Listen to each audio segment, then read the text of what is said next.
The 70s were formative for cinema. The rise of exploitation films garnered a newfound audience who were excited to see slasher films, giallo films, cannibal films, and many others, dazzling in the cheap, obscene content they all showed. Among the audience sat a young Quentin Tarantino, who eventually released Death Proof in 2007, his own exploitation film for the new millennium. Fans eagerly awaited, but the general consensus wasn't too great, with Tarantino himself labeling it his worst film.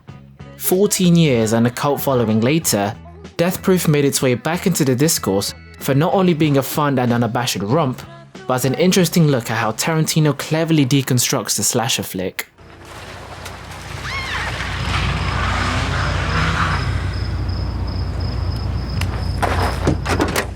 The most obvious homages are in the visual department. The images in the first half were weathered, scratched and discolored, and editor Salimenka added jump cuts to mimic the constant wear and tear of the film negatives. So you must be the infamous butterfly. Like they could have been lost in the musty back rooms of these theatres. The cheap sets, simple lighting, plain costuming, and Tarantino serving as his own cinematographer felt like the guerrilla style of filmmaking seen in old exploitation films. A more subtle homage, however, is the structure. It's separated into two parts, each following a typical 3-act structure. These two parts operate as the setup and payoff for our main antagonist, Stuntman Mike. He looks out of touch with the times, from his style to his likings. Do you know any of these shows or people I'm talking about? Sorry, no? No.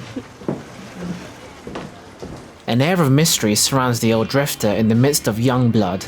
His weapon of choice isn't a chainsaw or a machete, it's his trusty stunt car. His hunger for murder seemingly stems from a woman who did him wrong, and at the same time, is sexually gratified by indulging in car crashes.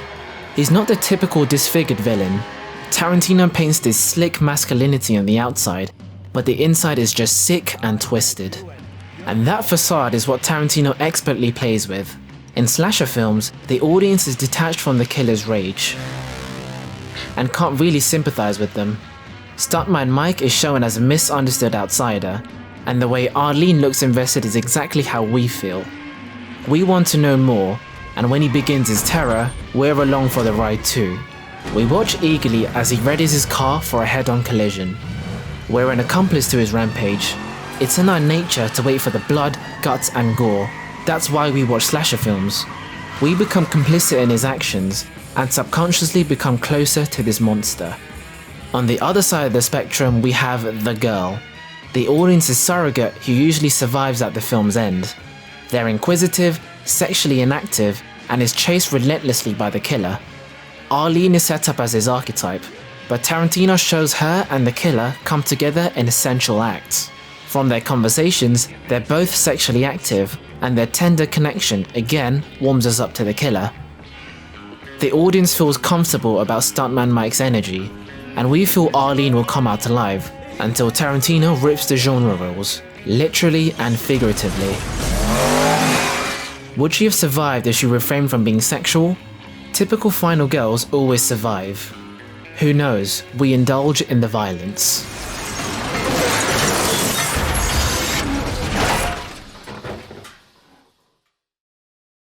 The film has a defined split from here on out. The old group is replaced with a new group of girls, out with the old hippie mindset and in with a new ambitious attitude to claim victory over the killer. This half starts with us in Stuntman Mike's shoes. We see his obsessive, voyeuristic tendencies and sets his eyes on his new targets, with Abby tagged as the girl. What Mike doesn't know is that these women are able, very able, and can handle themselves like any man. Tarantino does write the stereotypical female talk. I had a set crush on Cecil. Set crush, nigga, please. You were his set wife. But he makes it clear that they aren't to be messed with. You carry a gun? When Mike decides to hunt them down for his foreplay, it becomes a game of high-octane cat and mouse, with Mike thrusting them for his sexual joy. Get ready to fly, bitch. Instead of the girls running away like a typical slasher protagonist, they fight back with their car, their weapon. After Mike reaches his climax, both cars come to a deafening stop. Mike is gratified with his efforts, thinking that he's won this chase, but then this happens. Adios. You never see this turn in a typical slasher. The main aim for the girl is to escape, but Tarantino yet again turns the table. Zoe, who they thought was killed, comes back with only a scratch wound, rallies the bunch, and they go after Mike. The hunted become the hunters. The maniacal alpha male killer is now weakened, emasculated, scared for his life. Oh, why? Oh, no! He's no longer sexually potent and is open to attack. Mike's death-proof car is essentially an extension of his manlyhood, and the girls destroy what's left. The audience are also in the crosshairs. We actually got to know Mike, be charmed by his charisma, and now he's being pulverized. Tarantino plays with our emotions, and Abby's boot to the skull is one last reminder of how the final girl trope is literally shattered. Now, who do we root for? The villain who gives the audience the violent enjoyment of a slasher film? Or the group of girls who are steadfast and aren't just sexualized dummies? The film concludes on a moment of triumph, because these girls operated outside the rules of patriarchy. It's a win for the characters and a win for an atypical film released within the Hollywood system. At the end of the day, Tarantino is a film fan just like us. You can tell he's deeply excited by everything he sees. It's a fusion of the visual and structural influences of his favorite period of cinema, reproduced for the new generation with his rose-tinted goggles on. Death Proof was never about an intricate, plotting landscape with an ensemble cast. That was never the ethos of exploitation films. It's a film that shouldn't exist, but I'm glad it does.